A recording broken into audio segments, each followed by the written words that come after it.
Welcome back, everyone, to another episode of The People Behind the Stories, the podcast that highlights the voices and journeys of those making an impact in our community. We're so excited to be here today. Yes, if you're tuning in from the Valley or somewhere else, we're so excited for you to be here with us today. I'm Karen. And I'm Frida, and today we have a very special guest. He's a published author, a passionate community advocate, and someone who played a huge role in supporting literacy right here in South Texas. Please help me welcome David Leija. Welcome, David Leija. Thank you so much for being here with us today. To kick things off, would you like to tell us a little bit about yourself, where you were raised, and what was your community like growing up? Good evening, good afternoon, ladies and gentlemen, boys and girls. And I want to thank the South Texas Literacy Coalition for inviting me for this podcast today. My name is David Leija. I'm the president of TKOmovement.com, also author, children's book author of TK's First Lesson, and co-founder of the South Texas Literacy Coalition. I am a native here from the Valley, from San Benito. Grew up in San Benito, lived there all my life. Our family also owns a business hair salon, so we've been embedded within the San Benito community for a long time. Like I said, born and bred here, went to elementary here, went to high school here, went to college in Brownsville. And like I said, since day one, our roots are planted very deep here within the community. And then I've been a very strong advocate of literacy, anti-bullying with what we do with TKOmovement.com. What kind of early experiences or jobs helped shape you, not only as an author specifically, but as someone who really cares about making a difference in the community? I would say the early experiences that influenced that growing up with a single parent family. You know, obviously mom was working hard to give us a better life. So during those times, I was either, staying with my grandparents, or I spent a lot of time at our local Boys and Girls Club. So by going to the local Boys and Girls Club, I was able to to learn games, skills, but being a part of something that positive and seeing the hard work, from the employees, but also the volunteers. That's something that implanted that within me, at a young age. So once going through the Boys Club system and being a member with them, once I was able to volunteer right as soon as I got out of high school, I immediately signed up to coach football. So I coached football with the Boys and Girls Club for I think 22 years. Wow. I did volunteering. So that was like my way of giving back to the little ones, right? So not just to teach a sport, but to teach discipline and positive lessons about life. Yeah. So that really put the seeds in me, right, as far as that aspect. And so do you think that because you were embedded with such a strong type of like need to give back and to do more for your community, that somehow inspired you to create TKO? It's a yes and no. The real reasons that I created TKO was back in 2018, and then we're going to get a little bit serious, for our viewers out there, mom and dads, boys and girls. There was one day in 2018 that I was, the way we all do, surfing through Facebook, looking at stories on Yahoo, and there was a story about an 18-year-old young lady here from Texas City, and her name was Brandy Vela. And she was cyberbullied like relentlessly, and because of that, she was pushed to the breaking point, and she did the absolute worst, and she took her life because of bullying. Right? So that was one, and then number two, and it was that same week, which is kind of not astonishing because it's sad news. But there was another story that came out that I saw immediately, and it was of a young lady named Bethany Thompson out of Ohio, and she was 9 years old. And her story was she had brain cancer, if you can believe that. So she had surgery for the brain cancer, and she survived it successfully. But because of the surgery, it left her with a crooked smile. So because of that crooked smile, unfortunately, she was bullied at school.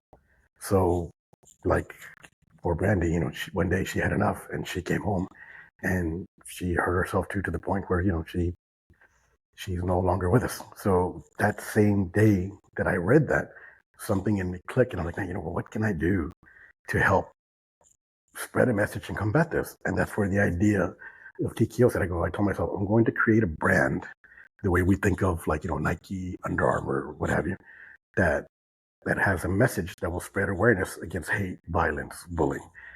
But not only are we just going to go out there, sell apparel and T-shirts, I'm going to use portions, of the profits to give back to the community.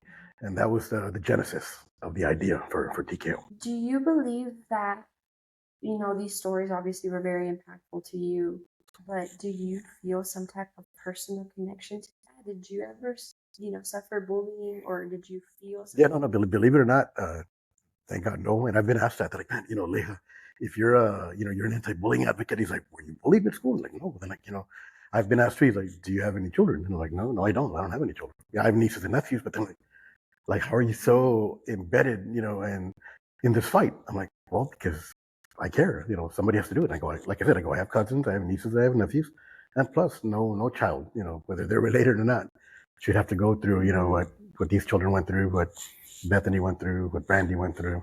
So that's, my answer.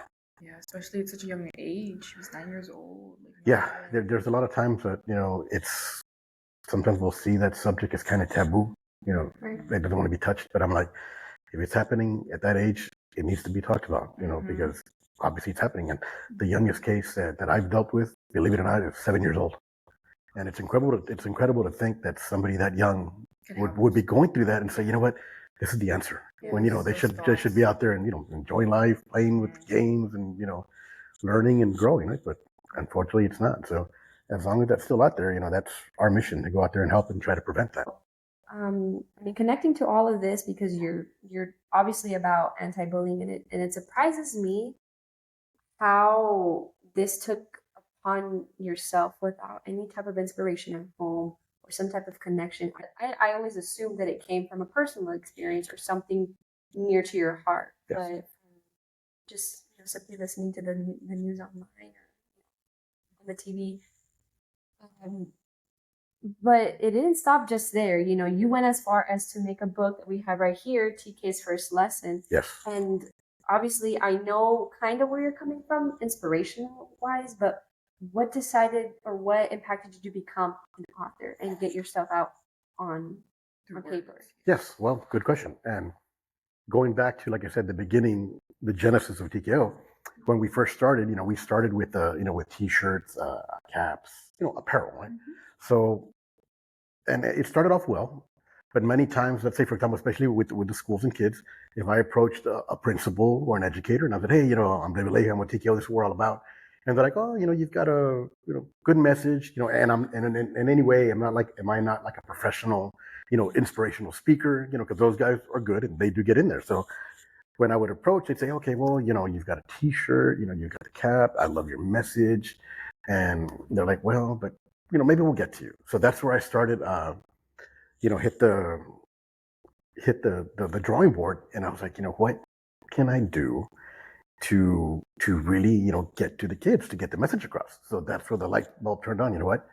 I'm going to write a children's book, because by writing the children's book, that's the way to get into the schools. That's the Trojan horse, to get into the schools, in a positive way, right? Mm-hmm. So sure enough, I told my team, like, well, we can put this book together.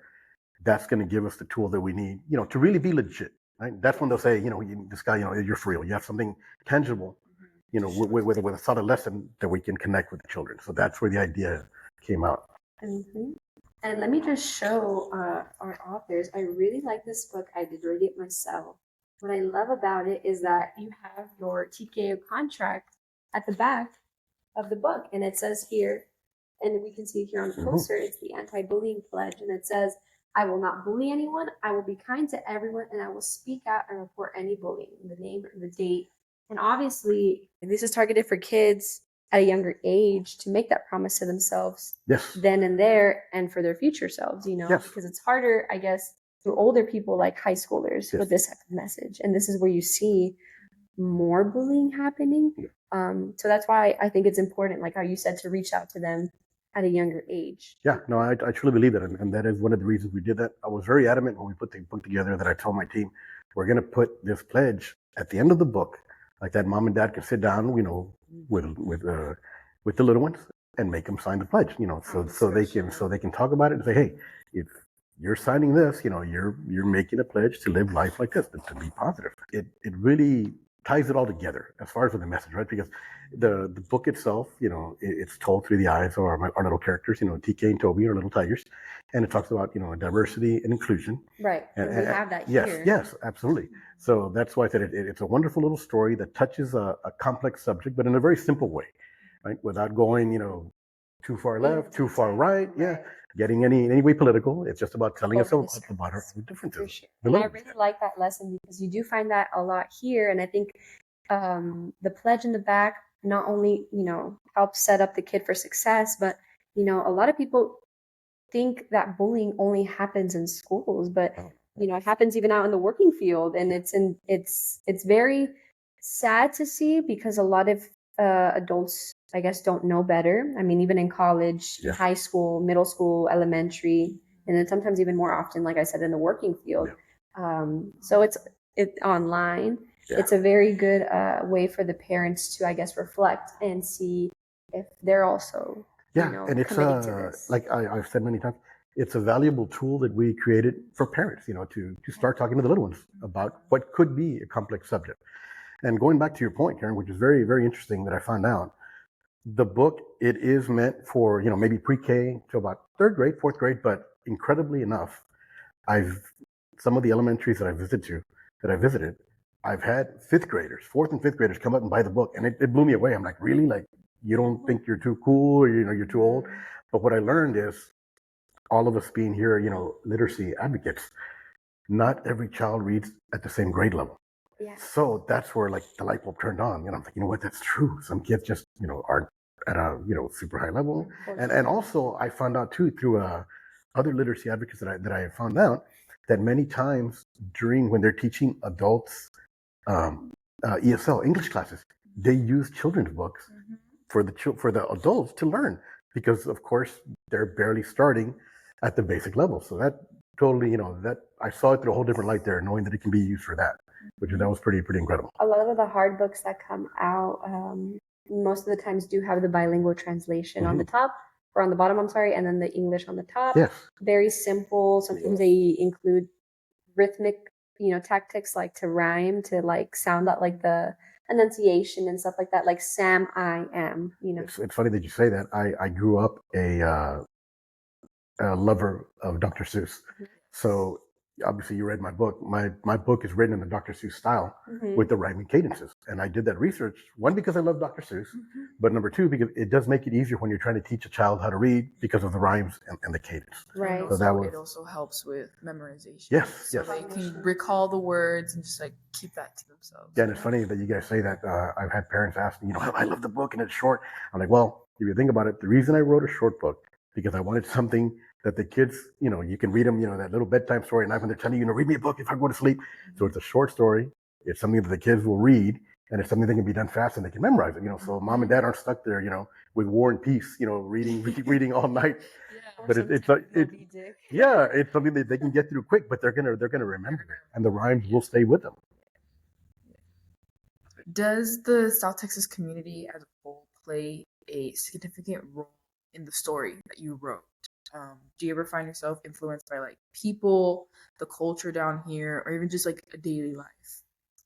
Yeah, I would say, if you really think about it, the whole community in itself, especially down here, because as our country was founded and is thought of as a melting pot. I mean, if you really look at it, down here in South Texas, we really are a melting pot too, because we're caught in the middle of two borders, two great borders, with Mexico, the U.S., Texas. And we are all so different. You've got people here, not just from the U.S., native Texans, not just from just Mexico, but you've got people from all over Central America, that are peppered all, through our beautiful RGV. And if you think about it, you could apply it to because these guys are living in their little world, right, in their little jungle. But, we introduce our little, you see all our friends at the end, but you see, 10, 12 little different animals, different species from, all over nature. And I thought about that, when you tie it in, on who, how you can relate to them, right, in our natural world. And yeah, I would say yes. When I was first trying to put together of, how am I going to put this book together? Who am I going to use? What am I going to use? So I literally went through the whole encyclopedia. I mean, all of Noah's Ark, right, to figure out, what characters am I going to use? So as I'm rifling through the animal kingdom, I came upon the white Bengal tiger, and something I said, you know what, that's it. And the reason being because I wanted two brothers that were twins. So I'm like, you know what, it does happen in nature. You can have an orange Bengal tiger and then the white albino tiger. Because you know what, I'm going to pick him because not only is he supposed to be looked at as something totally special, but he is just a regular tiger. So I said, when we have him, TK the tiger, as our main character, a lot of people are going to be able to identify with him. I can be, or I am him because maybe I look different or I act different, but I think that was just the perfect character, to build our story around.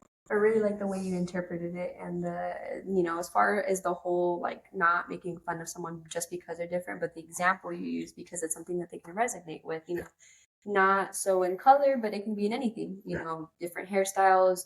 I mean, there's a lot on the list, and kids should be taught to not point that out.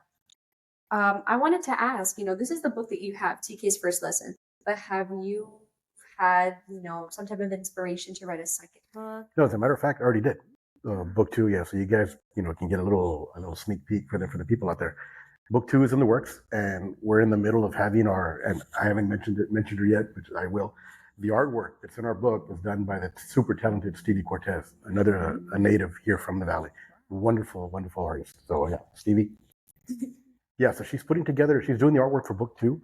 And to give you all a sneak peek, book 2 is going to be called TK's First Day.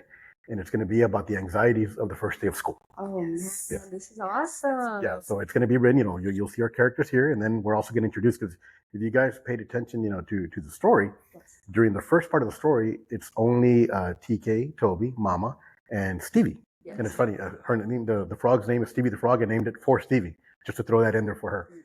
But at the end of the book, when you see the last page, that's when you see all the little buddies come out. Right. And I did that as a tease, just for the boys and girls to see that when those are going to be the future friends that'll be coming out in the future stories. Oh.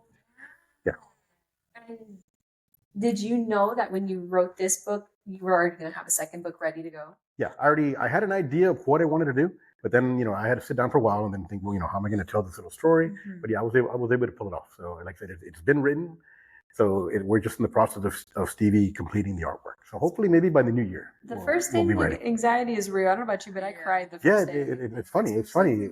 I asked a lot of, parents, teachers, students, hey, do you think that's a good subject? He goes, oh, absolutely. That's a very good subject to touch on. And then, but yeah, that's what's going to. I love how you wrote this book with already full world.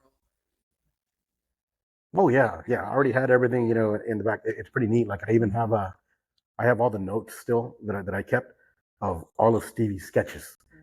As I was telling her, hey, Stevie, this is what I'm thinking, this is what I want, this is what I have in mind. So, she would give me a few different tigers, and we're both there like, no, I don't want that, that's the one, this one, this one, this one.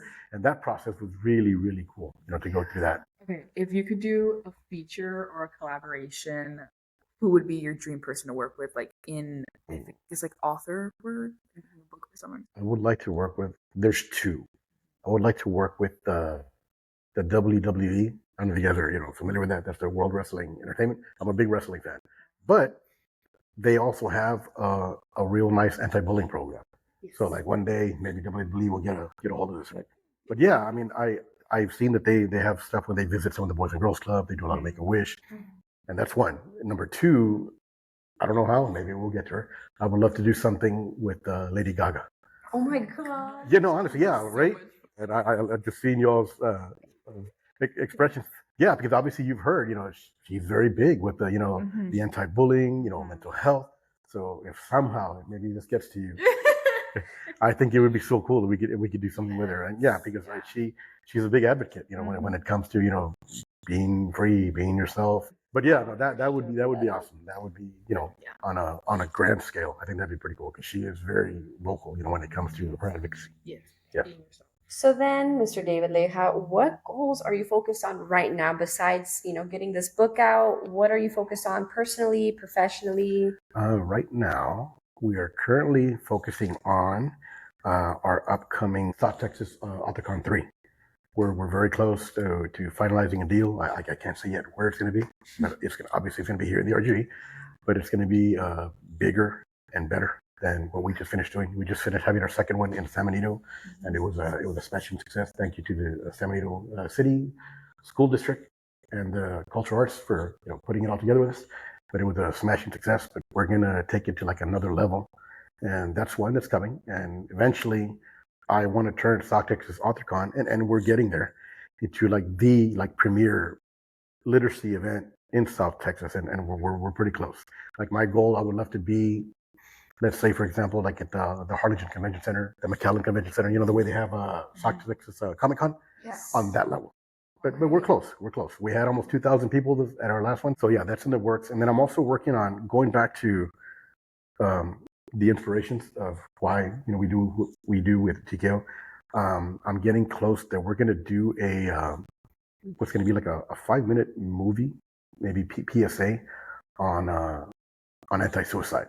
So I'm pretty excited that we're going to do that. And A short film. A little short film. Yeah. It's going to involve actors, maybe students from possibly a local high school, and then TK is going to be involved in it. But yeah, it's going to be something that I really hope it's going to make a big difference. To put a dent in. You have so much planned. I'm super excited. I'm really excited for the launch of your new book. And the short film. That will help a lot, like at school presentations. Yeah, I really think so. I was doing homework and just going back and seeing some of the suicide videos that have been done, and there's a lot of real good ones. But the idea that I have, could be better. I think it's gonna be pretty rough. Not rough in a bad way, but it's gonna really touch a nerve, right, for a positive. And then the AuthorCon, that would be so amazing for the Valley in terms of like literacy. Spreading literacy, spreading the potential and the talent that we have here down in the Valley, because we have so much, but we're so often overlooked as just a little border town. Even though in recent years we've been getting more exposure about the 956, but in other ways, of people being like maybe mocked at or like the music wise, but bringing attention to our authors, because we have so much talent here. Yeah, that's one of the reasons my partner David Leija and I, we came out with the concept of South Texas AuthorCon, because many times in the past, in order to be a part of what is considered a premier author event, we had to travel north of Corpus. Right. Yeah, we had to go over there, to be a part of something like that. And I told him, well, why can't we do that here? Let's start on a local level, and then we'll go from there. And sure enough, we started AuthorCon 1. We had a special guest, and her name was Maddie Gonzalez, here from, I believe it's the McAllen Sharyland Mission area. And believe it or not, she's the graphic artist for R.L. Stein's Goosebumps. So that was just totally cool. Totally cool. Yeah. And yes, and like you said, so having her, and once the children and even the teachers were like, they were starstruck, knowing that, because half of them didn't know she was from here. So that to me was really beautiful that we were able to bring the attention, right, that she's here. But not just that, but the other 50 authors that were there, to give them a spotlight to come out and do that. And going back to our literacy advocacy, we were also able to highlight, and we gave an award to a young lady from Harlingen, little Kendra Valero, who published her own book. So, that was cool seeing her. Once she went up for that award, we gave her the Rising Star Award. It was just neat. But it shows you that they are out there, and, and we can inspire the little ones, right, to come out and do that. Before we wrap up this episode, is there anything that you would like to tell to the viewers of the people behind the stories? Anything you would like to promote? Any, events, books, promotional items that you would like to go ahead and tell them about? I would like to thank STLC. Thank you guys for having me out here as a guest. Always a pleasure to be a part of something this positive, highlighting the authors, advocates within the Valley. I love what you all do. Events that we have coming up, like I said, we're working behind the scenes. We're working on South Texas AuthorCon 3, coming next year. Once again, it's going to be here in the Valley. I've got my second book being worked on, hopefully to be released within the new year. And as far as looking us up, you can read all about us. And if you're interested in what we do, look us up at tkomovement.com. If you're interested in purchasing the book, TK's First Lesson, you can also go to tkomovement.com. Amazon, Walmart.com, Target.com. It's available here locally too at Barnes & Noble. So if you want to, get the book for your little ones, it's readily available. Thank you so much again for joining us today. It was such an honor to hear your story and learn so much more about your journey. We really appreciated the time of you being here. And again, thank you to our followers for tuning in and watching our wonderful Mr. David Leija. We will be bringing future authors here from the RGV. If you're interested in one, please let us know. But until then, we'll see you next time. Bye.